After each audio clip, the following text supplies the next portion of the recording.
What's up, everybody?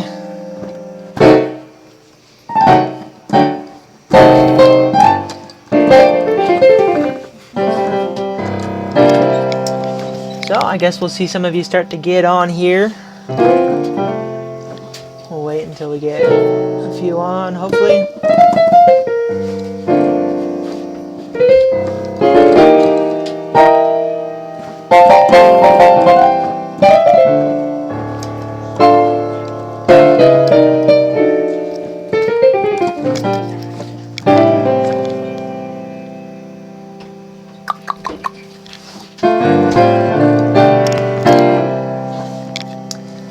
Start throwing me some comments. So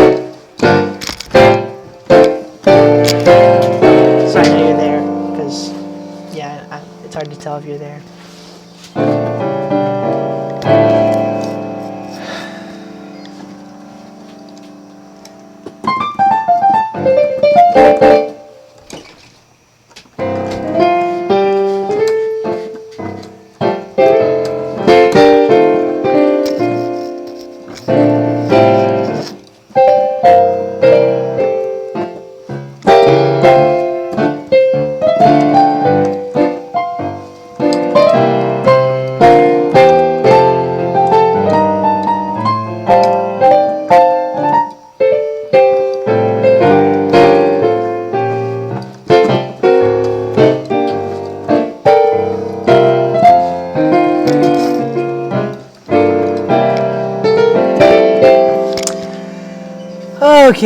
Okay. Let's do this thing. So this is super cool. This is the first time I've ever done this live. It's kind of crazy. But I figured, you know what? We're all at home. We're just chilling. We're not doing too much. So I figured, well, let's do something. And so I'm doing it. And y'all hopefully can learn something from this. Y'all can go back and watch this and hopefully glean some super awesome stuff, right? Hopefully. We'll find out. So, oh wow, all five of us. Well, it's just us. That's okay. Maybe I shouldn't save this. Okay, well, you know, I thought for a little bit I'd talk about something that I've done as a young musician. And Levi's trying to tell me something with a sign. How do you comment? Just, you can... Anyways. So I wanted to talk about... Okay, sorry. Let's not worry about that.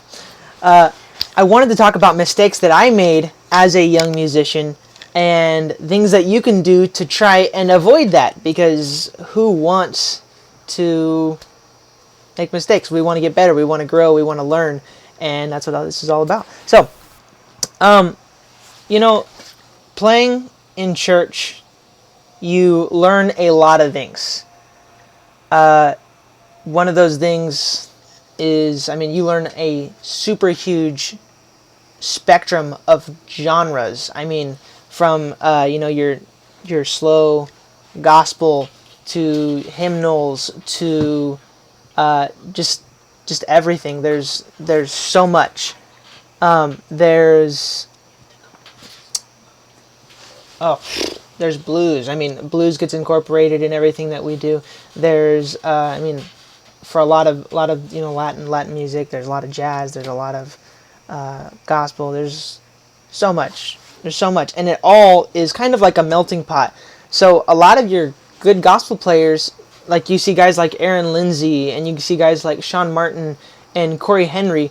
And like Sean Martin and Corey Henry, they're both a part of Snarky Puppy, which is like a jazz fusion band. And so their history and the way that they've learned, they're able to move off and branch into these other genres. And so gospel is super big. Playing in church is super helpful, because a lot of times young musicians are just thrown into the fire, and then you find out how you do. And if you don't do good, well, it's too bad, right? But we all try and do our best. We all try and grow and learn. So as a younger musician, I remember watching an old video of myself, and it was the first time I ever played in church piano, and I was playing for our kids choir, and it was the song Freedom. And it kind of sounded something like this.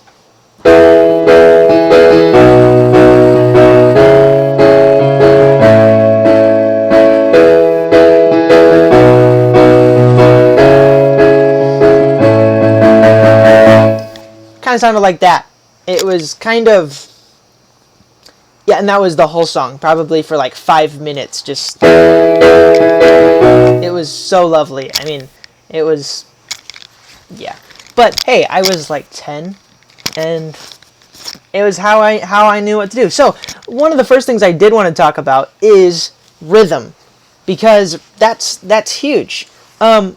So many times we start playing and we're learning, and you learn these chords, but you don't really know how to implement them. Oh, by the way, I'm super sorry if the piano is laggy, sorry, but at least it's there, right? Yeah.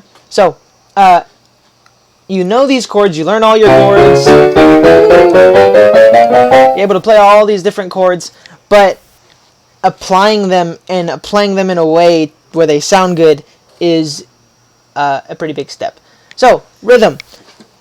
This is my suggestion for all beginner musicians, for all, even intermediate, where you feel like you're not at a level where you're just comfortable to move around with leading tones and with transitions and passing chords and playing melodies. If you're not there yet, play a super basic rhythm that just establishes your presence and allows whoever's singing just to get in the flow of the song.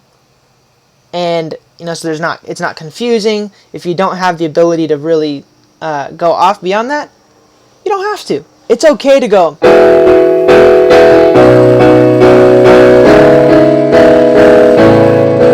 Instead of something like that's just driving, and that just establishes a nice rhythm and just allows us to understand where we're at in the song.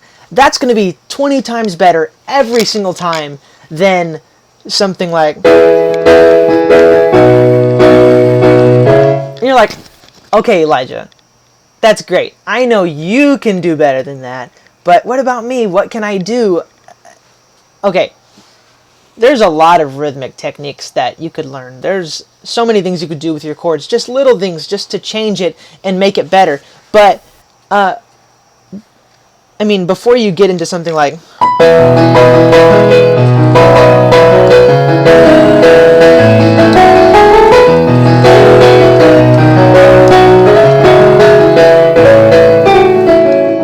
like, I'm not there. Great, like I said, just do a regular pushing rhythm. It doesn't have to be perfect. It doesn't have to be incredible. It's got to be workable, and it's got to just apply. And so many times people try and do a bunch of crazy fancy stuff, or try and do these rhythms, and they end up just sounding off and not good instead of on and matching the song. For example, playing a slow song.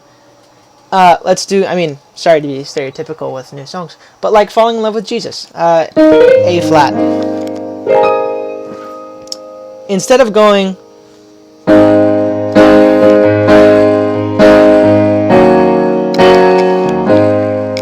instead of doing that, it'd be so much better just to try and make your chords slightly better. And one of those things you can do, and I'll show you right now.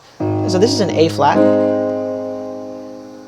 And I have, and if you don't know number system yet, I'm really sorry, I'm going to refer to that a lot. And if you don't know it, you should learn it. And if there's not somebody who can teach you, or if you don't find a good teacher online, shameless plug, I do teach piano lessons online, and I would love to teach you. I would absolutely love to teach you. So one thing you can do to make your chords automatically better is the 9. You say, what in the world do you mean 9? I'll tell you what I mean. So every scale has a total of, well, not every scale, my bad. every major scale, which there's a major scale for each note, and you're kind of familiar with do, re, mi, fa, sol, la, ti, do. Basically what happens is you take that pattern, you take that and you go all along the scale, all along the chord, all along the keyboard, my bad, and you number every single one of those, and then you put a certain numbers together, and they create chords. So a major chord is 1, 3, 5.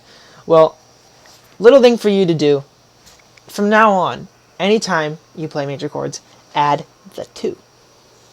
2. What do you mean? I'll just show you real quick.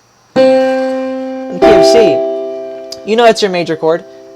Just go a whole step up from your bottom note and add in that D. If you take that and you apply it to all your chords, you get much better chords. I mean, it's like A or B. That little change. Maybe add the chord on your left hand. Oh, it's already fuller. Compare this to that. Much better. You do something like that, and then you just play a nice basic rhythm. Well, that way we can establish a nice rhythm, and we have nice full chords without overplaying, without making us feel like we're trying to be this master when you're not ready yet. Music is steps. I mean, there's people who were prodigies and they heard music and then they were able to just magically play piano. That wasn't me, and that's probably not most of us, unfortunately. I know we'd all love to be that way, but it's not really like that for me, so it's probably not. Well, I hope it's like that for you. Okay, so playing a song, that Falling in Love with Jesus, like I said, if you just played a steady rhythm, falling in love, sorry, I'm not a singer, with Jesus, falling in love. By every time just playing the chords at a basic level, but adding one simple thing, your chords already sound better. Yeah, it doesn't sound like you're a professional maybe, but it's going to be much better, much cleaner, and for a beginner piano player, and that's just going to be really good.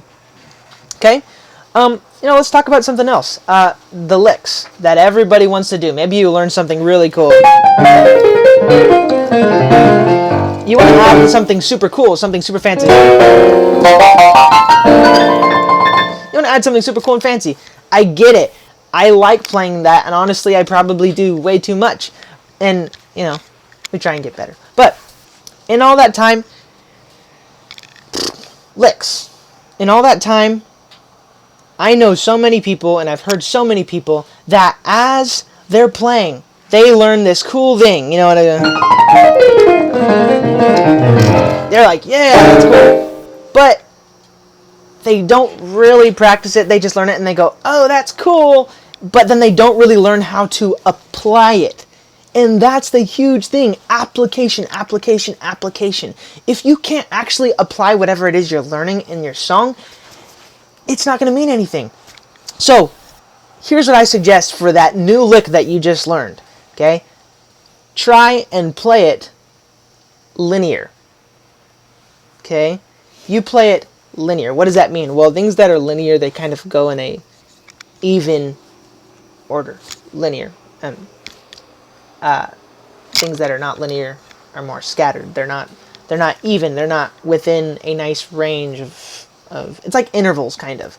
So, say I learned this new scale, which I'm running down the F minor scale, right? F minor blues. Okay? And I want to put that in my playing. Maybe it's I'm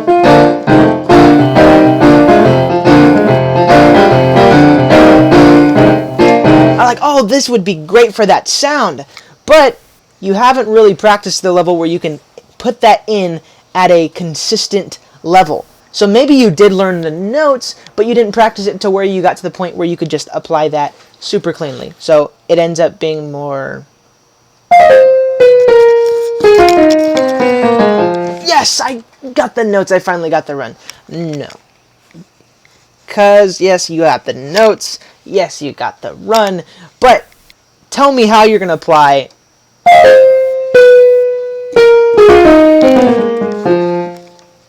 to a song. It's not really going to work.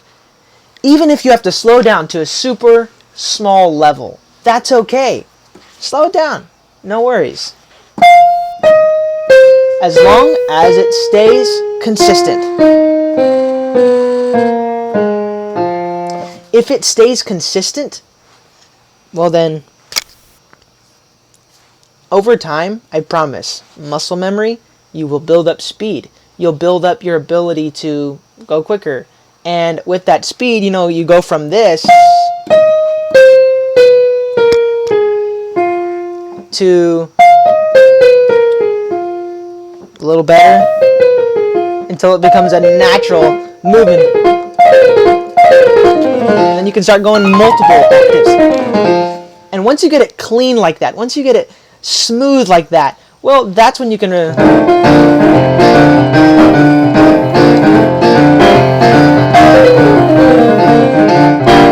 That wasn't the best way to put it in, but anyways, for a solid application, for a way to really put it in cleanly, smoothly, clearly, you're going to have to work that, you're going to have to practice that. And like for us, we're just sitting at home not doing anything, right? So here's a way to be productive and make the best of your time. So, licks.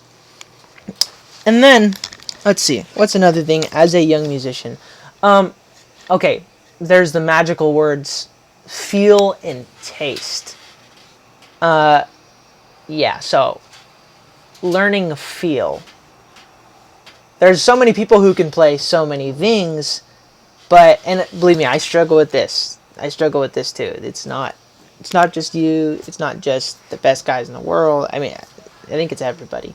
We learn these things and we want to put them in, but every single second of the song is not always the right time to be putting it in. I'll tell you that for sure. With every moment, it could be a slow song. I saw a video of Mike Burial. That's a good example, okay? A video of Mike Burial playing More Than Anything. So, I lift my hands in total adoration unto you. For you're God and God alone. Because of your cloudy days are gone, I can sing to you this song. Okay, that's the song, right? Well, instead of just playing it the normal chords, which even then you're like, wow, that sounded awesome, he did something even crazier. He did, I live.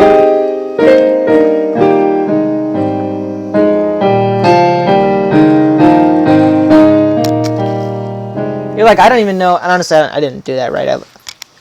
I didn't learn it. I learned it a long time ago. My bad. But anyways, there's something along those lines. You're like, I don't even see where that fits in the song. And you could make it fit. Sure. You can make it fit, I guess, if you want. But it'd be so much better just to try and play real full, nice chords. Just lift my hands and total that.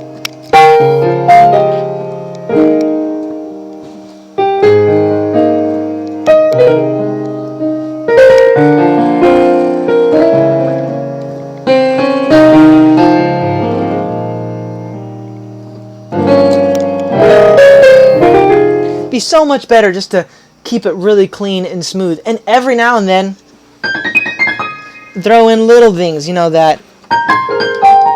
that just color it and make it feel tasteful and nice.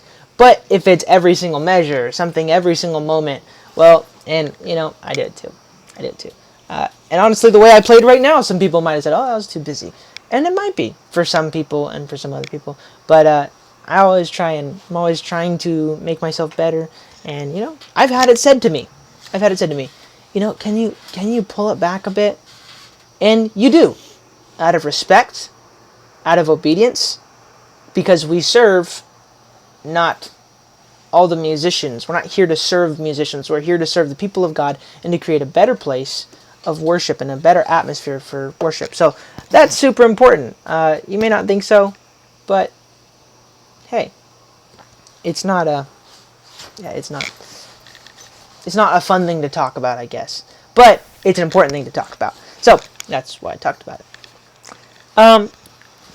Now, I have a lot of students, online students, and almost every time I get parents asking me, how much should they be practicing? And I say, as much as they can. And you know how much it's going to happen? Probably not at all. I hope so. I really hope so.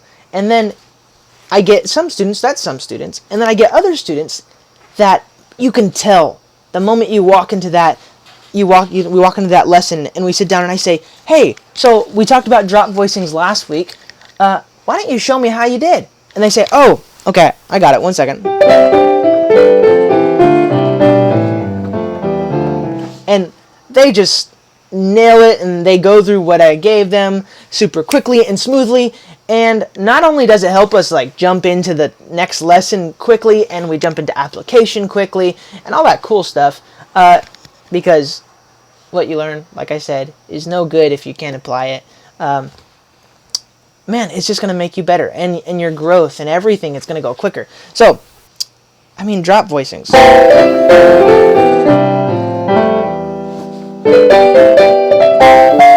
Just a really good tool to play soft music, but very simple. It's actually a really simple concept, and maybe one day I'll do a video on it. Maybe that sounds like it'd be fun, and maybe a lot of people will learn from it.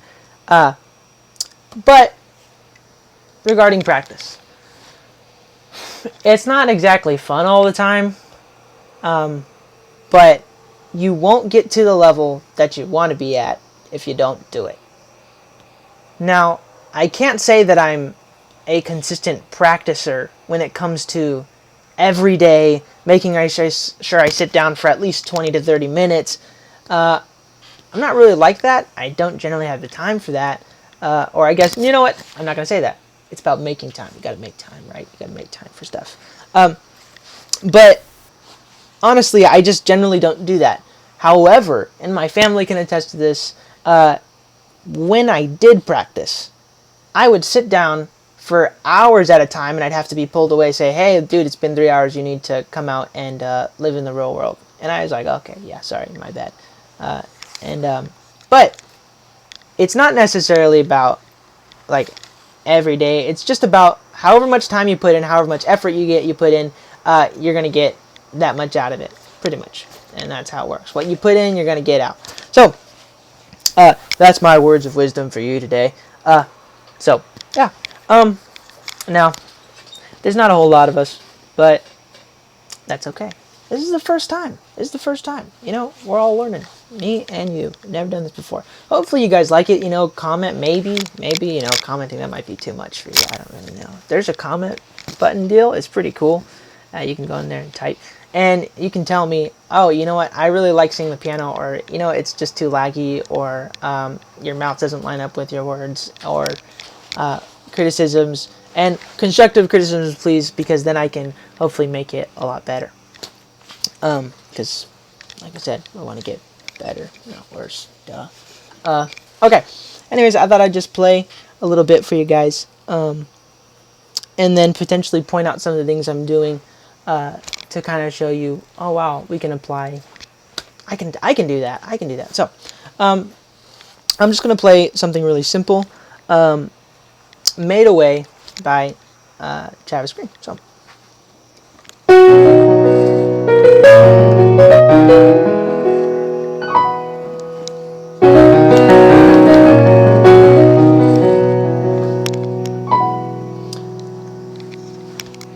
Hey Preston, yeah, I know, Blues Jam. Well, I thought about it, that's for sure, but I was going to stick with something more basic, so it's easier to apply stuff on slower stuff generally. You get faster, the faster the song, the more complicated it gets. But anyways.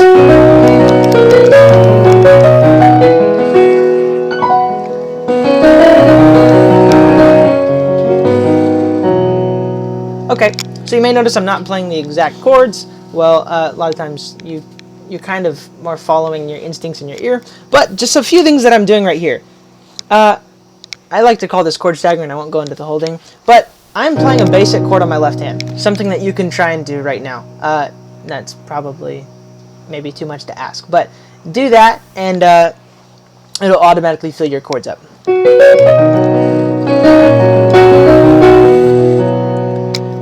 Okay, another thing I'm doing, I'm leading into my chords by literally using my scale. And in this case, I'm in the key of B. Hitting the wrong note. I'm in the key of B. And with this, I'm literally walking up my scale till I get to a point in my scale where I'm playing the notes of the chord. If that makes any sense, give me a thumbs up. If not, I'm sorry. I'm going to try and explain that to the best of my ability. So, we have a chord. My next chord is going to be this chord right here. So, let me kind of basicify that. So that is, I have a B flat on my left hand, and I have a G flat chord on my right hand, so we have a G flat over B flat. Cool. And so that right there, that's the basic idea of the chord, G flat over B flat. Or for, I'm not classically trained. I grew up in the school of church. So, I don't know if that's supposed to be A sharp because I'm in the key of B. Don't know. Tell me. Let me know. Okay, so I'm going to this chord. I want to lead into this. I can literally walk up the scale. All of those notes I can use. So I can literally go even something as simple like that. Something as simple as leading into that chord can create a context for the very nice chords that you're doing. Maybe you do a chord that's this chord, but you're like, okay, that's cool, but it's weird to just go. You're like, okay, I love that chord, but how do I make that work in the context of what I'm doing? Let's lead into it. Leading tones. It's really cool. I'm literally just going to walk up my scale. Wrong one. My bad.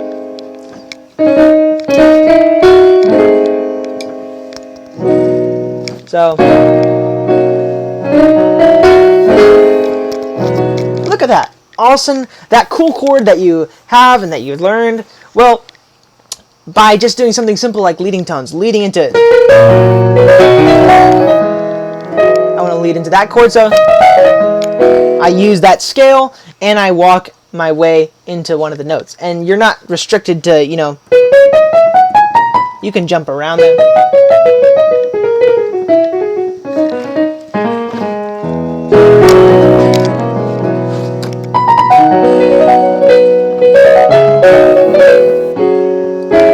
Sorry, getting carried away. My bad. So, leading tones. Super cool. Okay, let's look at something else.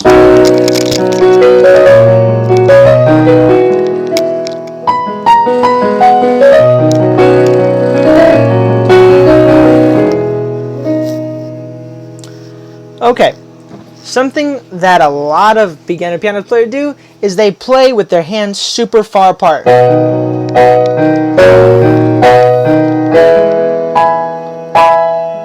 I'm not really sure why they do that. Maybe it's because they're establishing in their own mind, this is my bass hand, this is my chord hand, and you keep them separate. And yes, I mean, they're separate, but it sounds disconnected. It doesn't sound very full. Even if I play nice chords, it's good, but it doesn't feel full. Okay? If I take that same thing and I pull it down here, same exact thing, keeping those hands close, man, that just makes it full. Not doing too much, but it just makes it better and full. Same exact cool chord. Same exact chords. Same exact progression.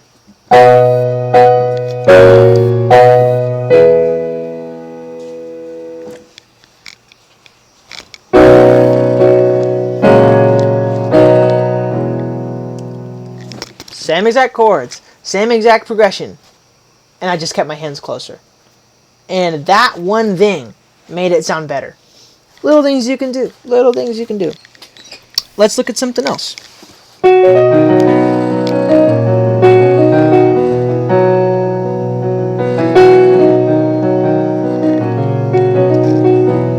Okay, something else that you can do. I see so many people moving their hands around a ton.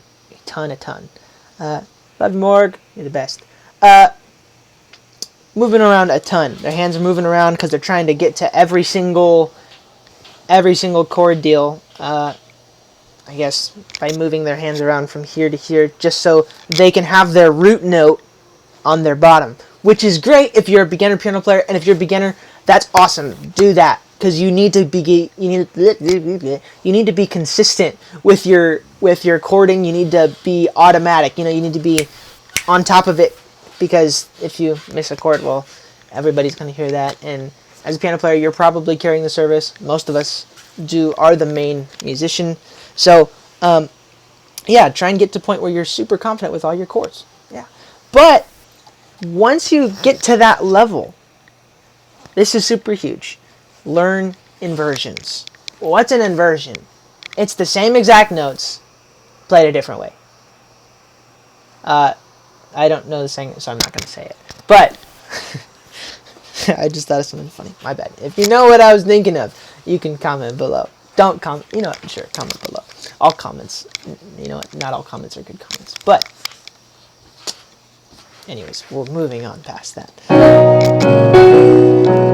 You're going to notice, if you pay attention to my right hand, I'll try and play it slow. I barely move my right hand at all. In this case, I mean, I do move it around quite a bit, adding little touches. I do that, but that's when I'm adding those touches. For the most part, my chording doesn't move a whole lot. My hands stay pretty much in the same exact area. Okay, so I'm going to show you something here. Okay, I have a really pretty basic chord here. That's a normal B chord, and I'm actually just playing the 2, which we talked about earlier. Okay, literally by just taking off this B, my next chord is G flat over B flat. I just lifted up that B that's right there, if you notice that. Lifted it up, and now I have a basic structure of a G flat chord without really doing anything. Back to that B chord. And then all I do is I'm actually thumbing this. Those 2 notes right there. I just thumb that note right there, and then I have the basic structure of an E chord, and that E is with my left hand, by the way. Okay? Boom, without really moving at all.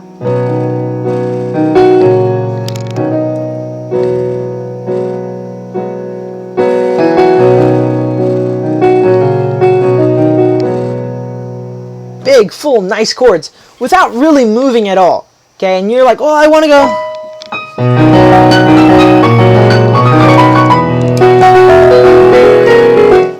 That's great. That'll come with time. It will.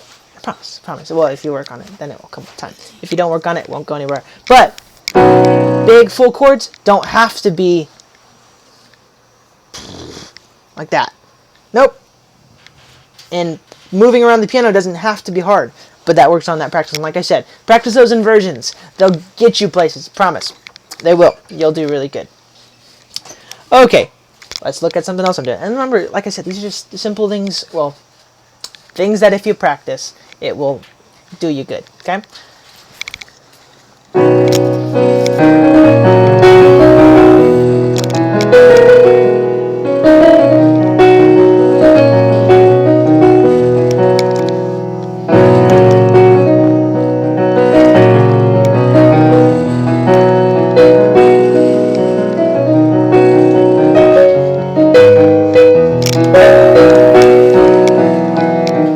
Okay, I did it maybe once or twice, but especially there at the end.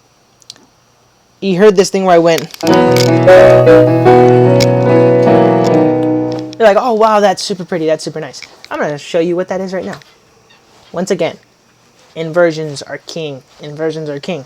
All I'm actually doing is I'm playing an inversion, and then another inversion, and then another inversion, and then another inversion, then another inversion. You do that over the chord. Whoa, nice, very cool. And it really was just inversions. Secrets. They're there. They're there. These are simple things, not crazy things. They're doable. They're manageable. You can make it happen. and I hope you do. I want you to be better. I want us all to get better together, hopefully, because then we'll make a better team. Okay, so let's do maybe one or two more things, and then we'll be done, and maybe I'll just play something fun for a little bit, I guess. Okay, here we go.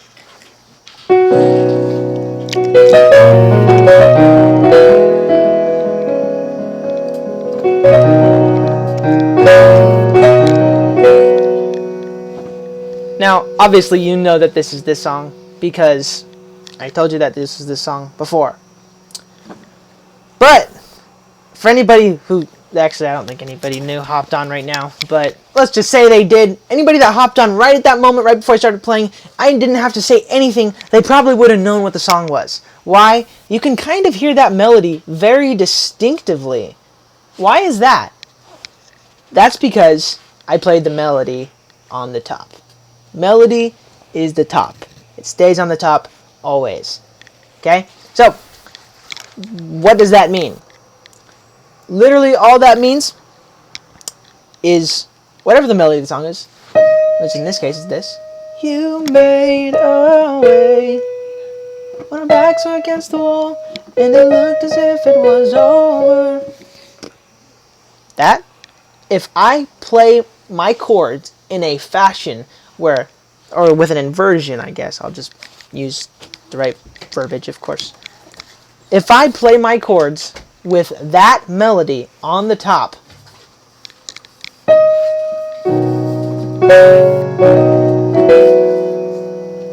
boom. And all I'm doing is using inversions of the normal chord of the song. There you go. Keep the melody on the top. And then you have to go into, well, I struggle playing melody. I struggle doing this, I struggle doing that. Well, all those things get to places. But another shameless plug. I teach online music lessons on all this stuff, way more in depth. But hopefully this helps you, whoever you are out there, whether you're a piano player or not a piano player. Maybe you're, I don't know, a guitar player. Maybe you're not a musician. Hopefully it helps you, I'm here, you're there. We're gonna do this. So, okay. I do want to do one more thing before I just jam, I guess. Here we go.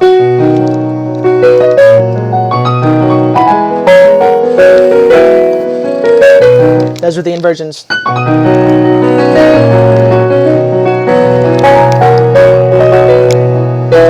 Those are just inversions.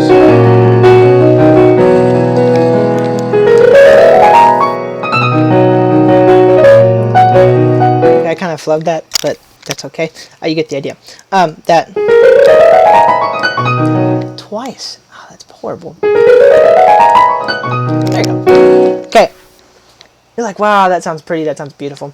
And notice I'm not going like super crazy complicated with anything because I want you to be able to learn and not just be like, wow, that was fast, I didn't learn anything. So all I was doing, and you can try and use this, and you're gonna have to use your sustain pedal for this so you get the desired effect. All I'm doing is I'm walking up the scale. Now, nobody likes doing scales.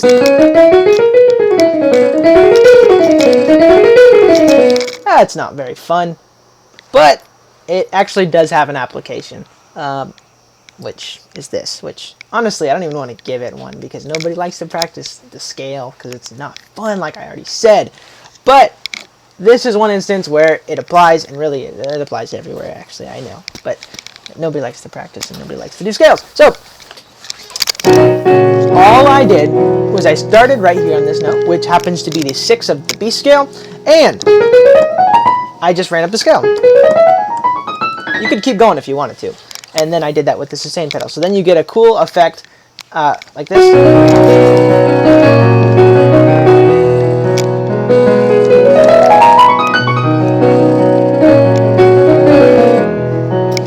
Okay, so those are some things that you can do to hopefully make your piano playing that much better. If you want to learn something specifically, you must say so now or forever hold your peace. Otherwise, if you're watching this at a later point in time, which I don't know if I'm going to keep this up because this is a horrible live stream, probably not great, definitely not good. There's not many people on here, but that's okay. That's okay. Maybe if you're watching this later, this is the other time. Shameless plug. I do teach online piano lessons, and you can learn all these things way more in depth. So I will not put in any more plugs from this point on. They're forever cut off of this stream. Okay, so let's do something fun, I guess. What's something fun? So I don't know. Let's just jam.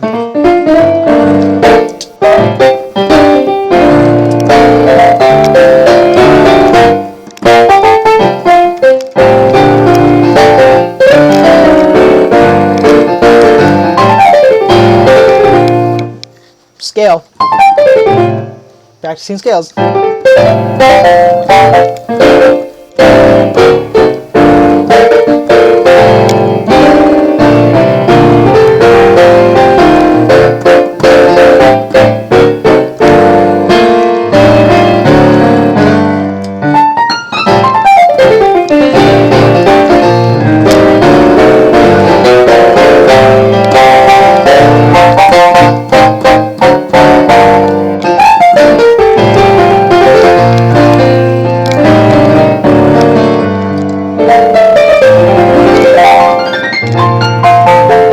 Inversions.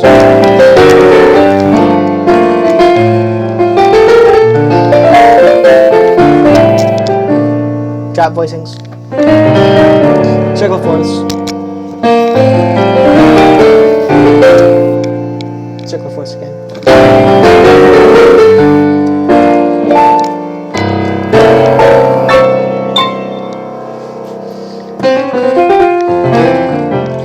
And that ending does not apply at all to the rest of the jam. In fact, it's a whole different style, but that's okay because we're having fun. So that's pretty much it for today, guys. Leave some comments because if this was horrible, I won't do it ever again. If it was good, and maybe I just need constructive criticism, which we all do, let me know. Let me know. I want to make it better. I want to make it something enjoyable. And I think this is a good opportunity for a lot of people to learn something. And I'm not afraid to give. So, I'm not afraid. My email is under all my YouTube videos. I have links to MIDI files. What's a MIDI file? I'll probably do a video on it in the future. And so that's pretty much it for today, guys. Thank you for jumping on. And good night to you all. Happy jamming. Happy everything. See you guys around.